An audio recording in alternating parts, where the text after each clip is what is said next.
నమస్తే, welcome to NTV sports. Ambati Rayudu విధ్వంసకర బ్యాటింగ్తో చెలరేగాడు. అలనాటి ఆటగాళ్లతో జరిగిన ఇంటర్నేషనల్ మాస్టర్స్ లీగ్లో అద్భుత బ్యాటింగ్తో సచిన్ టెండూల్కర్ సారథ్యంలోని భారత జట్టును విజేతగా నిలబెట్టాడు. వెస్టిండీస్ మాస్టర్స్తో ఆదివారం జరిగిన ఫైనల్లో ఇండియా మాస్టర్స్ 6 వికెట్ల తేడాతో విజయం సాధించింది. దీంతో ఛాంపియన్గా నిలిచింది. ఐసీసీ టోర్నీ తరహాలోనే మొత్తం 6 జట్లు బరిలో నిలిచాయి. India masters, Sri Lanka masters, West Indies masters, Australia masters, England masters, south Africa masters జట్లు ఈ టోర్నీలో తలపడ్డాయి. ఒకప్పుడు ఆయా దేశాల తరపున అత్యుత్తమ ప్రదర్శన కనపరిచిన ఆటగాళ్లే ఈ టోర్నీలో బరిలోకి దిగారు.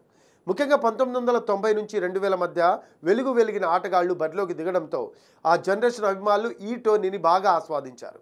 భారత జట్టును సచిన్ టెండూల్కర్ నడిపించగా యువరాజ్ సింగ్, అంబటి రాయుడు, యూసఫ్ పఠాన్, ఇర్ఫాన్ పఠాన్, స్టూవర్ట్ బిన్నీ, వినయ్ కుమార్లు అతని సారథ్యంలో ఆడారు.